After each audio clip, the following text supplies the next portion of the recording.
ഓരോ നോമ്പ് കാലവും പ്രമേഹ രോഗികളുടെ മനസ്സിൽ പല ആശങ്കകളും ഉണ്ടാകാറുണ്ട്. നോമ്പ് അനുഷ്ഠിക്കാൻ പറ്റുമോ? ഭക്ഷണശീലത്തിലും മറ്റും എന്തൊക്കെയാണ് മാറ്റങ്ങൾ വരുത്തേണ്ടത്? എങ്ങനെയൊക്കെ കഴിക്കാം? തുടങ്ങി നിരവധി ചോദ്യങ്ങൾ ഉണ്ടാകാറുണ്ട്. മറ്റുള്ള സമയങ്ങളിൽ എന്ന പോലെ റമദാനിലും പ്രമേഹ രോഗികൾ ചില ഭക്ഷണ നിയന്ത്രണങ്ങൾ പാലിക്കേണ്ടത് അത്യാവശ്യമാണ്. ആഹാരത്തിലും ആഹാര സമയത്തിലും വ്യായാമങ്ങളിലും മറ്റു ജീവിതശൈലികളിലും വളരെയധികം ചിട്ടയും കൃത്യനിഷ്ഠയും പാലിക്കേണ്ടവരാണ് പ്രമേഹ രോഗികൾ. ആരോഗ്യമുള്ള ഒരു വ്യക്തി നോമ്പനുഷ്ഠിക്കുമ്പോൾ ഉണ്ടാകുന്നതിനേക്കാൾ കൂടുതൽ മാറ്റങ്ങൾ ഒരു പ്രമേഹ രോഗി നോമ്പെടുക്കുമ്പോൾ ഉണ്ടാകുന്നുണ്ട്. പകൽ മുഴുവൻ ഭക്ഷണം കഴിക്കാതിരിക്കുന്നതിലൂടെയും നോമ്പ് മുറിക്കുന്ന നേരങ്ങളിൽ കൂടുതൽ ഭക്ഷണം കഴിക്കുന്നതിലൂടെയും ശരീരത്തിൽ പല മാറ്റങ്ങളും സംഭവിക്കുന്നു. ഇത്തരം അവസ്ഥകൾ പ്രമേഹ രോഗികളിൽ ഗുരുതരമായ പല പ്രത്യാഘാതങ്ങൾക്കും കാരണമാകുന്നു. നമ്മുടെ ശരീരത്തിൽ ഗ്ലൂക്കോസിന്റെ ലെവൽ ഉയരുന്നതിന്റെ ലക്ഷണങ്ങൾ അമിതമായ ദാഹം, ഇടയ്ക്കിടെ മൂത്രമൊഴിക്കാനുള്ള പ്രവണത, അമിതമായ ക്ഷീണം, അമിതമായ വിശപ്പ്. ഇത്തരം സാഹചര്യങ്ങളിലും നോമ്പ് തുടരുന്നത് ഒഴിവാക്കേണ്ടതാണ്. നിർജ്ജലീകരണവും മറ്റ് ആരോഗ്യ പ്രശ്നങ്ങൾക്കും ഇത് വഴിവെക്കുന്നതാണ്. പ്രമേഹമുള്ളവർ നോമ്പെടുക്കുമ്പോൾ അവർക്കുണ്ടാകാനിടയുള്ള റിസ്കുകൾ എന്തൊക്കെയാണെന്ന് നമുക്ക് നോക്കാം. ഹൈപ്പോഗ്ലൈസീമിയ. പ്രമേഹമുള്ളവർക്കുണ്ടാകാനിടയുള്ള ഒരു റിസ്ക്കാണ് ഹൈപ്പോഗ്ലൈസീമിയ അഥവാ രക്തത്തിലെ ഷുഗർ കുറഞ്ഞു പോകുന്ന അവസ്ഥ. കൈവിറയൽ, അമിതമായ വിയർപ്പ്, തലകറക്കം, ഹൃദയമിടിപ്പ് കൂടുക മുതലായ ലക്ഷണങ്ങൾ കണ്ടാൽ ഇത് ഷുഗർ കുറയുന്നതിന്റെ ലക്ഷണമാവാം. Hyperglycaemia. പ്രമേഹമുള്ളവർക്കുണ്ടാകാനിടയുള്ള മറ്റൊരു റിസ്ക്കാണ് ഹൈപ്പർ ഗ്ലൈസീമിയ അഥവാ ഷുഗർ കൂടുന്ന അവസ്ഥ. അമിതമായ ക്ഷീണം, അമിതമായ പതിവിലും കൂടുതലുള്ള ദാഹം, അമിതമായ മൂത്രം പോക്ക് തുടങ്ങിയ ലക്ഷണങ്ങൾ ഷുഗർ കൂടുന്നതിന് സൂചിപ്പിക്കുന്നു. Diabetic ketoacidosis. Hyperosmolar hyperglycaemic state. പ്രമേഹം നിയന്ത്രണാതീതമായി കൂടുമ്പോൾ വരുന്ന അവസ്ഥയാണിത്. ബോധം നഷ്ടപ്പെടൽ, അതിശക്തമായ വയറുവേദന, നിർത്താതെയുള്ള ഛർദി, നിർജ്ജലീകരണം എന്നിവയുണ്ടെങ്കിൽ ഉടൻ തന്നെ ആശുപത്രിയിൽ എത്തിക്കണം. ആർക്കൊക്കെ നോമ്പെടുക്കാം, ആർക്കൊക്കെ നോമ്പെടുക്കാൻ പാടില്ല? High risk category. അനിയന്ത്രിതമായ പ്രമേഹമുള്ളവർ, വൃക്കയുടെയും ഹൃദയത്തിൻ്റെയും ഞരമ്പുകളുടെയും സങ്കീർണതകൾ വന്ന പ്രമേഹ രോഗികൾ, പ്രമേഹം നിയന്ത്രണത്തിൽ നിർത്താൻ 3-4 തവണ ഇൻസുലിൻ എടുക്കുന്നവർ, അടിക്കടി ഷുഗർ കൂടുകയും ഷുഗർ കുറയുകയും ചെയ്യുന്നവർ എന്നിവർ നോമ്പെടുക്കാതിരിക്കുക. ഇവർ ഹൈ റിസ്ക് കാറ്റഗറിയിൽ പെട്ടവരാണ്. Medium risk category. 2-3 മരുന്നുകളിൽ പ്രമേഹം കൃത്യമായി നിയന്ത്രിച്ചു നിർത്തുന്നവർ, മറ്റ് അവയവങ്ങളെ സങ്കീർണതകൾ ബാധിക്കാത്തവർ എന്നിവർ ഒരു ഡോക്ടറുടെ മേൽനോട്ടത്തിൽ നോമ്പെടുക്കുന്നതിൽ പ്രശ്നങ്ങളില്ല.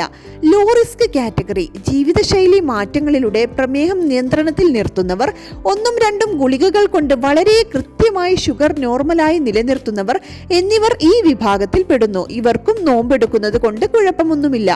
മൂന്നാമതായി, പ്രമേഹമുള്ളവർ നോമ്പെടുക്കുമ്പോൾ ശ്രദ്ധിക്കേണ്ട കാര്യങ്ങൾ എന്തൊക്കെയാണെന്ന് നമുക്ക് നോക്കാം. നോമ്പ് തുറന്നതിനു ശേഷം ആവശ്യത്തിനുള്ള വെള്ളം കുടിക്കുക. കുറഞ്ഞത് 2 മുതൽ 2.5 ലിറ്റർ വെള്ളം കുടിക്കണം.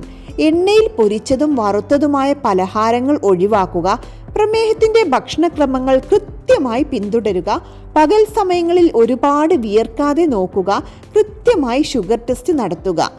എടുക്കുന്ന മരുന്നുകളിൽ എന്തൊക്കെ മാറ്റങ്ങൾ വരുത്തണം? സ്വയം ചികിത്സ ഒരിക്കലും ചെയ്യരുത്. ഡോക്ടറുടെ ഉപദേശം തേടണം. പുലർച്ചെ ആഹാരം കഴിക്കുന്ന അളവ് സാധാരണ കുറയ്ക്കണം. പുലർച്ചെ ഇൻസുലിൻ, അതുപോലെ ഈ ഷുഗറിന് കുടിക്കുന്ന ഗുളികകളുടെ ഡോസ് കുറയ്ക്കണം. നിർബന്ധമായും ഡോക്ടറുടെ ഉപദേശം തേടിയിട്ട് മാത്രം ചെയ്യുക. മിക്കവാറും എല്ലാ ഡോക്ടർമാരും ഇപ്പോൾ ടെലി കൺസൾട്ടേഷൻ പോർട്ടലിൽ സംശയങ്ങൾ തീർക്കാൻ ലഭ്യമാണ്. അതുകൊണ്ട് തന്നെ എന്ത് സംശയങ്ങൾ ഉണ്ടെങ്കിലും അപ്പോൾ തന്നെ ഡോക്ടറോട് ചോദിക്കണം. ദിവസവും ശരീരത്തിന് ആവശ്യമായ കലോറി ഉപഭോഗത്തിൽ ശ്രദ്ധിക്കണം. ആവശ്യമെങ്കിൽ 12 തവണ ആരോഗ്യകരമായ ലഘുഭക്ഷണങ്ങളും കഴിക്കാം. ഇഫ്താറിന് ശേഷവും ഭക്ഷണത്തിനിടയിലും പഞ്ചസാര കൂടുതലുള്ള മധുര പലഹാരങ്ങൾ ഒഴിവാക്കണം. ഗ്ലൈസീമിക് സൂചിക കുറവുള്ള കാർബോഹൈഡ്രേറ്റുകൾ ഒഴിവാക്കണം. പ്രത്യേകിച്ച് ഫൈബർ കൂടുതലുള്ളവ, പച്ചക്കറികൾ, വേവിച്ചതും അസംസ്കൃതവും, പഴങ്ങൾ, തൈര്, പാല്, പാലുൽപ്പന്നങ്ങൾ എന്നിവയിൽ നിന്ന് കാർബോഹൈഡ്രേറ്റ് നേടുക. പഞ്ചസാര, ഗോതമ്പ് മാവ്, ധാന്യം, വൈറ്റ് റൈസ്, ഉരുളക്കിഴങ്ങ് പോലുള്ള അന്നജം എന്നിവയിൽ നിന്നുള്ള കാർബോഹൈഡ്രേറ്റിന്റെ ഉപയോഗം ഒഴിവാക്കുകയോ കുറയ്ക്കുകയോ ചെയ്യണം.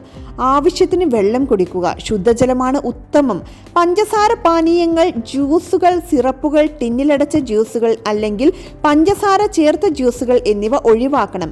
നിർജ്ജലീകരണത്തിന് കാരണമാകുന്ന ഡയൂററ്റിക്സായി പ്രവർത്തിക്കുന്നതിനാൽ കഫീൻ പാനീയങ്ങളുടെ, അതായത് കോഫി, ചായ, കോള പാനീയങ്ങളുടെ എണ്ണയുടെ ഉപയോഗവും കുറക്കണം. നോമ്പ് തുറക്കുമ്പോൾ ഉപവാസത്തിൽ നിന്നുള്ള നിർജ്ജലീകരണം മറികടക്കാൻ ധാരാളം വെള്ളം കുടിച്ച ശേഷം മറ്റു ഭക്ഷണങ്ങൾ കഴിക്കുന്നതിലേക്ക് കടക്കണം. റമദാനിൽ നോമ്പെടുക്കുന്ന ഡയബറ്റിക് രോഗികൾക്ക് ആരോഗ്യപരമായ പ്രശ്നങ്ങൾ ഉണ്ടാകാനുള്ള സാധ്യതയുണ്ട്. അതിനാൽ അത്തരം ആളുകൾ ഡോക്ടറുടെ ഉപദേശപ്രകാരം മാത്രം നോമ്പെടുക്കുന്നതാണ് നല്ലത്. ആരൊക്കെ നോമ്പെടുക്കുന്നതിൽ നിന്ന് ഒഴിവാകണം, അതായത് നോമ്പെടുക്കാൻ പറ്റാത്തവർ ആരൊക്കെയാണെന്ന് നമുക്ക് നോക്കാം.